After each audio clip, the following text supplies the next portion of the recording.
پیار ہو جائے نا، پیار تن تندور تے ہڈیاں بالن، اسی ہاواں نال تپایا، ہاواں نال تپایا، کپ کپ مکیاں پیڑے کیتے، اتوں عشق پلے تھن لایا، تن دا سالن من دی ہانڈی، لون صبر دا پایا، غلام فریدا میں ساری تیری، تینوں وجہ یقین نہیں آیا؟ جب نا محبت دیکھے نا، حضور علیہ الصلوۃ والسلام تشریف لے گئے، حضرت ابو ایوب انصاری کے گھر کو محبوب نے عزت بخشی، 2 پورشن ہیں ان کے گھر کے، عرض کی حضور جو آپ قبول فرمائے، محبوب نے فرمایا یہ نیچے رہنا میرے لیے بہتر ہے، نچلے پورشن پہ لوگوں نے آنے جانا ہے، ذرا آسانی ہوگی۔ حضرت ابو ایوب انصاری اپنے بچے لے کے چھت پہ چلے گئے، سادی سی بات، یہاں مسجد کی چھت پہ کتنے لوگ بیٹھے ہیں، چلے جاتے ہیں، کوئی حرج نہیں، اوپر چلے گئے۔ اگر اس کا حکم ہوتا اس ادب کا تو یہ پہلے بات طے ہو جاتی، لیکن محبت نہ رستہ خود بناتی ہے، محبت اظہار کے طریقے خود بناتی ہے، خود اختیار کرتی ہے۔ ہمیں بس یہ محسوس کرنا ہے کہ ہمارے دلوں میں نبی کریم علیہ السلام کا پیار کتنا ہے، اور پھر ہم نے اس کے تقاضوں کو سمجھنا ہے۔ حضرت ابو ایوب کہتے ہیں میں چھت پہ چلا گیا، رات کو سویا ہوا تھا، سونے تک بات اور تھی، میں اٹھا کسی طبی ضرورت کے لیے، اور جب میں اپنی چھت پہ چل رہا تھا تو اچانک میرے دل میں خیال آیا، ابو ایوب کہیں ایسا نہ ہو کہ چھت پہ وہاں تیرے قدم آ جائیں جہاں نیچے حضور تشریف فرمان، اے پائے نظر ہوش میں آ، یہ کوب نبی ہے، آنکھوں سے بھی چلنا یہاں بے ادبی ہے۔ اور امام فرمانے لگے حرم کی زمین اور قدم رکھ کے چلنا، حرم کی زمین اور یہ ذرا اس طرح دیکھیں، اس طرح دیکھیں ذرا، حرم کی زمین اور قدم رکھ کے چلنا، قدم رکھ کے چلنا، ارے سر کا موقع ہے ہو جانے والا، ارے سر کا موقع ہے، مدینے کے خطے خدا تجھ کو رکھے، غریبوں فقیروں کے ٹھہرانے والے۔ آپ فرماتے میں تو تڑپ گیا، فوراً نیچے نہیں آئے، کہتے اب حضور کو بیدار کرنا رات کے وقت یہ بھی مناسب نہیں، میں نا اپنے گھر کی دیوار کی ساتھ لگ کے، چھت پہ دیوار کے ساتھ لگ کے ساری رات بیٹھا رہا، ساری رات روتا رہا۔ صبح نیچے آ کے عرض کی حضور کرم نوازی فرمائے، میرے لیے اوپر رہنا میرے بس کی بات نہیں، محبوب تو دلوں کا حال جانتے ہیں نا، کیفیات جانتے ہیں نا۔ حضور فرمانے لگے میں سمجھ گیا ہوں، تو بچے لے کے نیچے آ جا اور میں اوپر چلا جاتا۔ اپنی نا اس کیفیت کا پتہ کریں میرے دوستو، ہم بڑی چیزوں سے پیار کرتے، بزدل ہیں، مانتے بھی نہیں مانتے۔ ڈھیر سارے لوگوں کو پیسوں سے پیار ہے، نہ مانے، میں تو پہلے کہہ چکا ہوں نہیں مانتے۔ میں بڑے ایسے لوگوں کو جانتا ہوں کہ جن کے پاس پیسے نہ ہوں تو وہ بیمار سے لگتے، صحت اچھی نہیں لگتی، اور اگر تسی کیوں ہستے ہو، میں کو تھوڑی گل کیتی ہے، میں نے تو کسے باشد پتہ نہیں کس کی ہے، آپ کیوں ہنس رہے ہیں بھائی؟ کچھ لوگ ایسے ہیں جن کو پیار ہوتا ہے پیسوں سے، وہ آ جائیں تو صحت ٹھیک ہے، نہ آئے تو طبیعت ہے۔ کچھ لوگوں کو نا شہرت سے پیار ہوتا ہے، آپ تھوڑی سی تعریف کر دیں جو مرضی کرا لیں، مزاج ہوتا ہے۔ اور حضرت سعدی تو فرماتے ہیں لکڑی کو گھن کھاتی ہے، بڑے لوگوں کو خوشامد کھا جاتی ہے۔ اکثر قریبی وہ نہیں ہوتے جو لائق زیادہ ہوتے ہیں، تو زیادہ قریبی وہ ہوتے ہیں جو خوش آمدی۔ اور ہمارے ملک میں تو جس کو اچھی وزارت پہ دیکھو نا، اچھی تگڑی وزارت پہ، سمجھ لو اچھا خوش آمدی تھا، صحیح خوش آمد کرنی آتی تھی، قابو کر گیا۔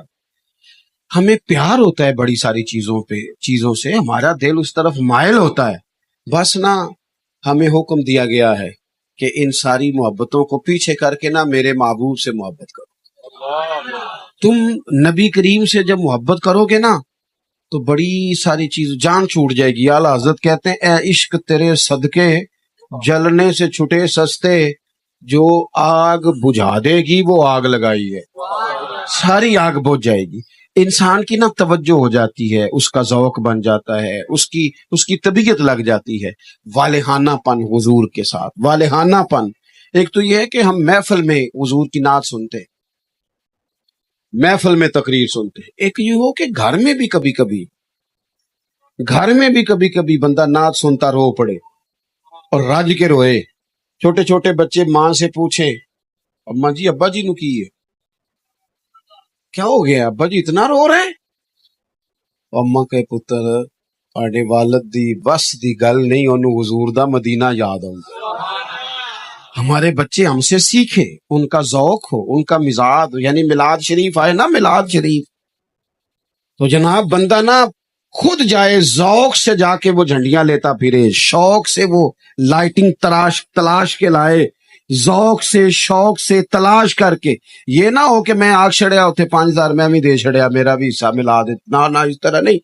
وہ جو اچھے چاول ہوئے وہ ڈھونڈ کے لائے, وہ جو خوبصورت ترتیب ہے پکانے کی اس کو حاصل کرے. اس کی جب ساری توجہ, اس کا ذوق شوق اس کے بچے دیکھیں گے تو وہ سمجھ جائیں گے یہ کوئی خاص مسئلہ ہے. پھر یہ پیار جو ہے یہ آگے تقسیم ہوتا ہے. یہ محبت جو ہے جو بغیر تقریر کے لوگوں کے دلوں میں اتر جاتی ہے. میں نے کہا تھا باتیں زیادہ نہیں کرنی. ایک تو حضور سے پیار والہانہ ہو, اور دوسرا بات بھی والہانہ ہی ماننی ہے. ہم بڑے سیانے لوگ ہیں, ہم باقی سارے کام کر لیتے ہیں, تنخواہ بھی بغیر دعا کے لینے چلے جاتے ہیں, بغیر تعویذ کے. ہم زمینوں کی رجسٹریاں بھی بغیر دعا کے کرا لیتے ہیں, ہم سارے لین دین بغیر دعا کے کرا لیتے ہیں. لیکن اگر کوئی عالم, کوئی مبلغ, کوئی درویش کہے نا نماز پڑھا کرو تو کہتے ہیں آپ میرے لیے دعا کریں. اے اللہ کے بندے باقی سارے کام تو نے بغیر دعا کے کر لیے. اور بڑی تکلیف سے کہتا ہوں, جب فجر 4:15 تھی تب بھی سو رہے تھے, اور جب 5:45 ہو گئی تب بھی. اس وقت سے ہمیں ڈرنا چاہیے کہ جب لوگ 4 گولیاں کھاتے ہیں تو نیند آتی نہیں. آج اپنی نیند کو پابند کریں اللہ رسول. وہ جب کہیں اٹھو تو پھر اٹھو, مزاج کو سمجھو. محبوب کا جو حکم ہے وہ سب سے فوقیت رکھتا ہے, سب سے. محمود غزنوی نے نا ایک دن اتنا بڑا ہیرا منگوایا, اپنے خزانے سے رکھا. بہت سارے لوگ تنقید کرتے تھے کہ یاد سے تیرا پیار کیوں ہے زیادہ. اس نے وہ منگوایا, رکھا. ایک وزیر سے کہا یار ذرا اسے توڑ دے. وہ کہنے لگا جی میں تو توڑ دوں گا, بادشاہ سلامت پر اتنا قیمتی ہیرا ہے, خزانے کا نقصان ہوگا, کیا ضرورت ہے. تو بادشاہ کہنے لگے بالکل تو نے ٹھیک مشورہ دیا, تو سیانا بندہ ہے, تو بیٹھ. دوسرے کو بلایا, اسے توڑ دے. وہ کہنے لگا میں توڑ تو دوں گا پر اس کی چمک دمک, ہیرے کا حسن, اس کی خوبصورتی, اس کا قیمتی ہونا, بادشاہ کیا کرے گا توڑ. کہنے لگے بالکل تو بندہ ٹھیک ہے, تو جا کے بیٹھ. تیسرے کو بلایا, مشورہ دے کے چلا گیا. 7 لوگوں کو دعوت دی, صلاح دے کے چلے گئے. باری ایاز کی آ گئی, ایاز کی باری آ گئی. کہا ذرا یہ ہیرا تو توڑنا. اس نے پکڑا, تھوڑا زور سے مارا, 4 ٹکڑے کر دی. بادشاہ کہنے لگا تیرا دماغ ٹھیک ہے, نہ قیمتی ہیرا توڑ دیا. یہ بھی کہا تو اس پر بھی اس نے یہ نہیں کہا کہ تو آپ ہی تھے آ کے, یہ نہیں. کہنے لگا غلطی ہو, میں بھول گیا تھا. بادشاہ کہنے لگا او چل یار تو زیادہ ہی آگے نکل گیا ہے, توڑا کیوں؟ جب تو دیکھ رہا ہے کہ ہر بندہ مشورہ دے رہا ہے, توڑا کیوں؟ اتنا قیمتی ہیرا, یہ سارے سیانے کہہ رہے تھے نہیں توڑ, تو نے کیوں توڑا؟ ایاز اٹھے, پہلے آنکھیں کھولی, پھر آنسو پونچھے, پھر اپنے جملے مرتب کیے, ترتیب دی, اور بڑے وثوق سے درد سے کہنے لگے بادشاہ میں نے زندگی میں طے کر لیا ہے کہ جو شے ٹوٹتی ہے ٹوٹ جائے, تیرا حکم نہیں ٹوٹنا چاہیے. ہم نے یہ طے کر لیا ہے کہ بس آپ کا حکم نہیں توڑنا, باقی سب ٹوٹ جائے. سانو قید سجن دا گہنا ہے, وہ جنج رکھے ایسا اونج رہنا, بس تیرا حکم. آپ دیکھیں میرے محبوب کے صحابہ کو, آپ نظر کریں حضور کے غلام. حضرت طلحہ بن برات جوان آدمی ہے, عشق لگا سی کھیڈا کھیڈ دی, جوان بندے نبی پاک علیہ الصلوۃ والسلام کی بارگاہ میں حاضر رہتے تھے. ایک دن محبوب کا دل کیا لوگوں کو پتا چلے یہ پیار کتنا کرتا ہے. حضور نے فرمایا بڑی محبت کرتے ہو.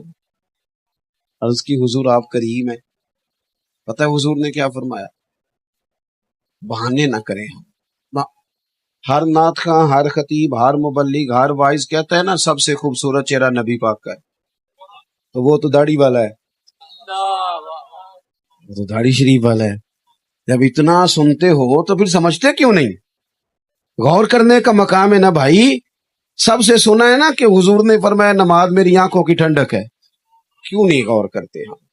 طے کر لو، فیصلہ کرو. کچھ بھی نہیں ہونے لگا، کچھ بھی نہیں. بڑے بڑے دنیا دار آئے، دنیا جیتنے نہیں دیتی. آپ 99 دفعہ کسی کے کام آئیں، ایک دفعہ انکار کریں، وہ کہے گا تو نے تو کبھی پوچھا ہی نہیں. کن کے پیچھے کیا وضاحتیں دے رہے ہو؟ کس کو کلیئر کر رہے ہو؟ چھوڑ دو، فقط اپنے اللہ رسول کی بارگاہ میں آ جاؤ. چھوڑ دو. تھک گئے ہم لوگ، بے حال ہو گئے. لیکن کہاں کوئی جیتا ہے؟ کریکٹر بدلے، حال وہی رہا. کل دادا بیچارہ بھی وہی کر رہا تھا، پھر بیٹا بھی وہی کر رہا ہے، آج پوتا بھی وہی کر رہا ہے. اس لیے نکلے، اپنے آپ کو سمیٹے. زندگی میں اتنا الجھاؤ پیدا کر لیا ہم نے کہ وہ اب تو لوگ جسمانی طور پر نہیں تھکے ہوئے، اب تو لوگ ذہنی طور پر تھکے ہوئے.